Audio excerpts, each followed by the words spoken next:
Hello guys! Welcome to my vlog and for today's video, isi-share ko sa inyo ang recipe ng aking no-cook mango bravo.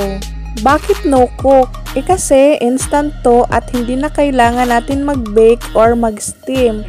Ang cake na ito ay bagay para sa mga ayaw mag-bake or ayaw magluto at gusto ng instant.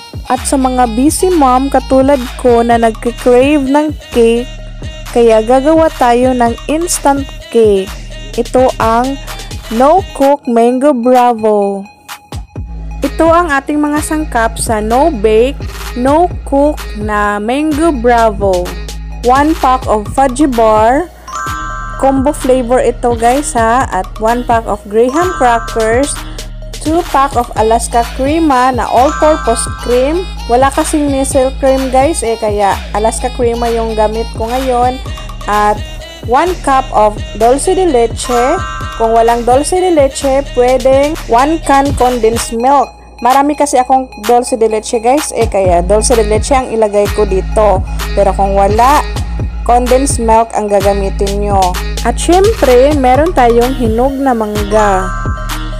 At itong dalawang all-purpose cream natin guys, dapat naka-chilled ito overnight before natin gamitin.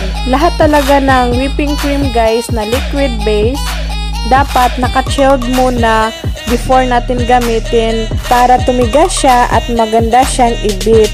Hindi yung kabibili mo lang sa grocery store tapos nagplan ka na gumawa ka ng mango float or any dessert. Huwag mo munang gamitin agad-agad. Dapat i-chilled mo muna sa ref at least 24 hours or much better mga 3 days bago mo ito gamitin sa iyong dessert.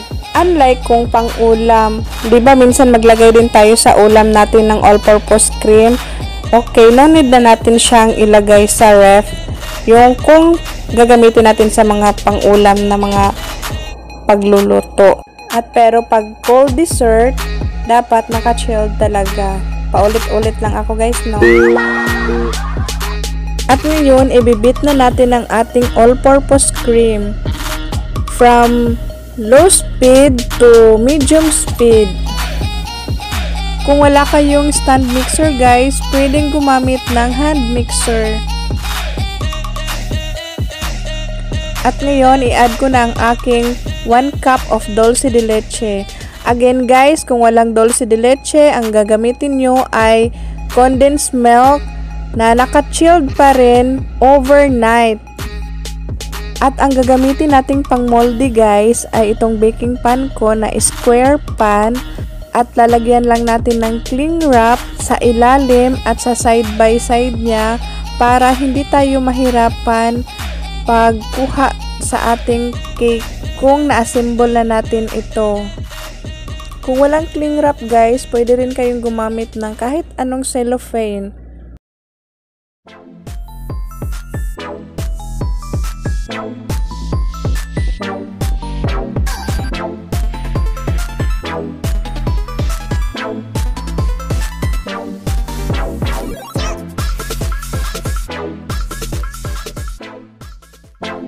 Ito yung ating fudgy bar guys, may iba't iba siyang flavors. Ito ay custard flavor at vanilla at meron tayong chocolate flavor.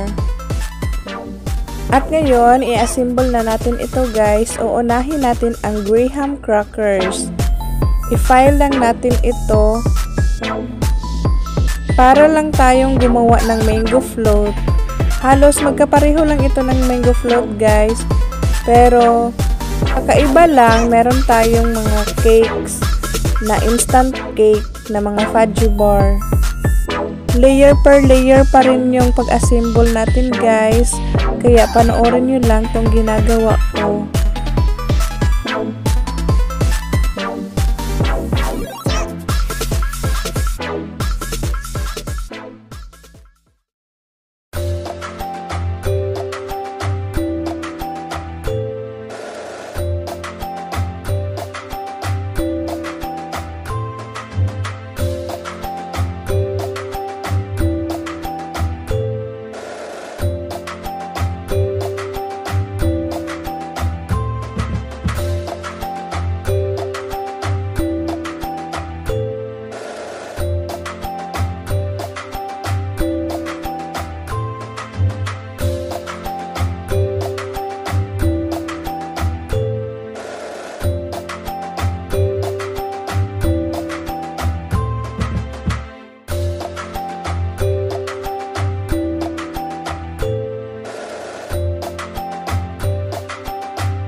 Ayan, ito na ang ating instant cake.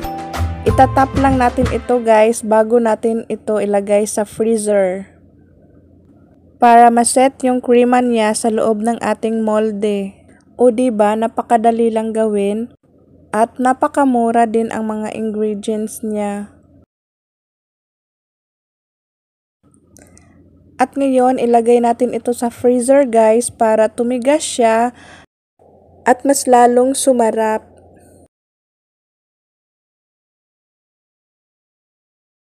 Ayan, ito na ang ating cake guys. After 1 hour ko siyang nasa freezer, naset na ang kanyang all-purpose cream at na-form na siya ng cake.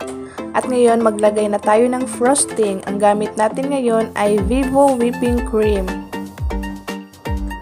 At ngayon, ibibit muna natin ang ating Vivo Whipping Cream. Naka-chilled pa rin siya guys ha, yung ating whipping cream bago natin gamitin. Ibit natin siya from low speed hanggang medium speed before tayo mag-high speed para maiwasan na tumalsik yung cream natin.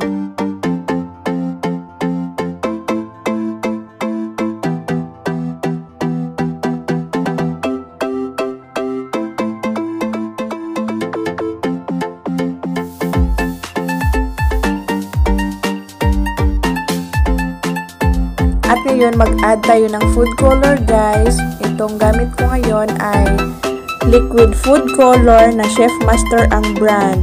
Isang patak lang ha para maging yellowish lang yung whipped cream natin para mas bagay siya tingnan sa ating cake na Mango Bravo.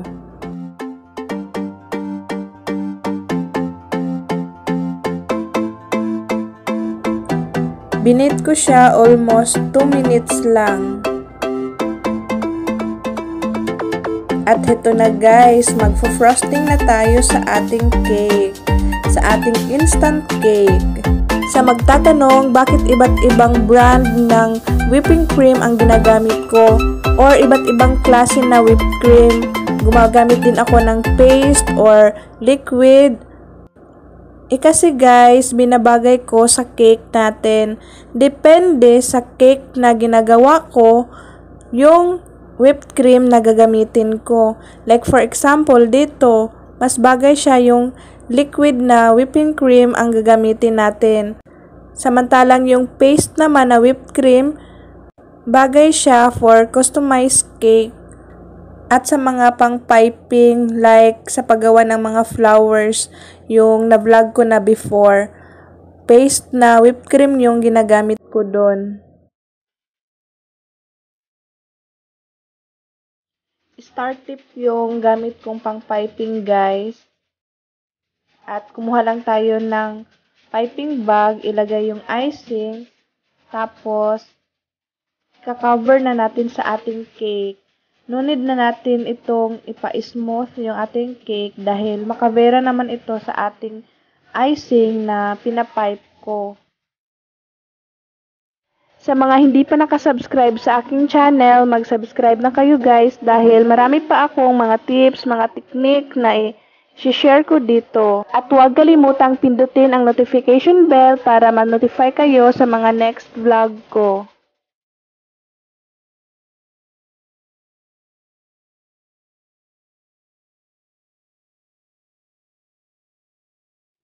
Before guys, noong hindi ko pa alam yung smoothing technique sa aking mga cakes, ganito lagi ang pag-decorate ko sa aking cake.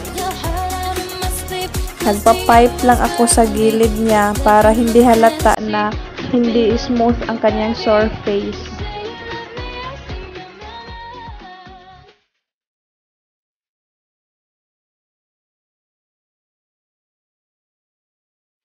Cover lang guys hanggang sa mapuno ang ating cake sa pag-cover ng ating frosting.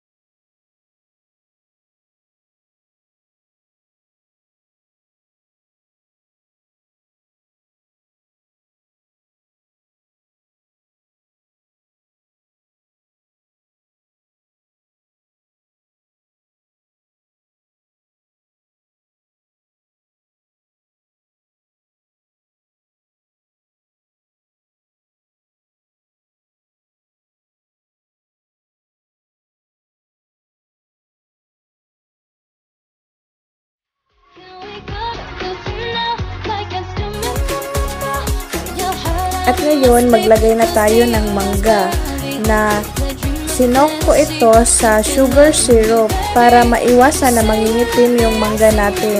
Na-vlog ko na before guys na how to prevent fruits from getting dark. Ito yung techniques ko para maiwasan na mangingitim yung mangga. Isok siya sa sugar syrup or simple syrup.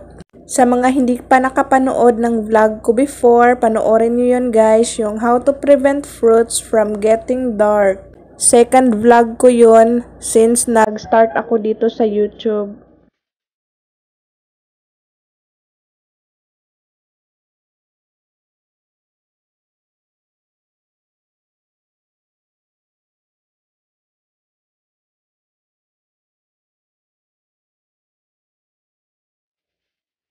At maglagay tayo ng drizzled guys na chocolate syrup or chocolate ganache. Na-vlog ko na din ito before guys. Aking instant chocolate ganache. Sa mga nakasubaybay sa vlog ko, nakarelate na kayo dito sa aking mga recipes na aking sinishare. At sa mga hindi pa nakapanood, panoorin nyo rin guys yung aking instant chocolate ganache. Na-vlog ko na din ito before. O hayan, ito na ang ating no-cook mango bravo. Pwede rin nyo itong gawing pang negosyo guys. Sa maliit na puhunan, tsak na malaki ang kita nyo dito. Kasi murang-mura lang ang mga ingredients natin sa reseping to. Malapit na ang Pasko guys. Ngayon, nagkaroon na kayo ng idea kung ano ang ihanda nating dessert para sa ating hapagkainan or pwede nating gawing pangnegosyo ngayong darating na Pasko.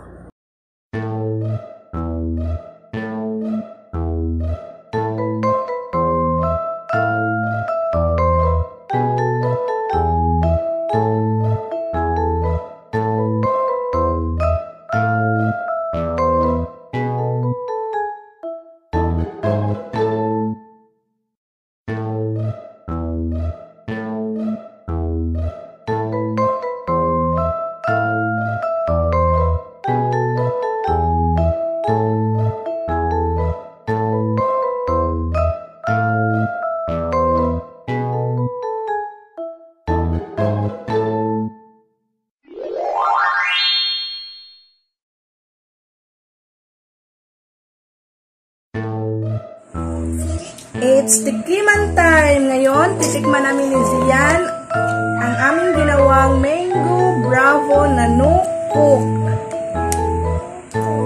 Yes, no-cook kasi hindi siya niluluto.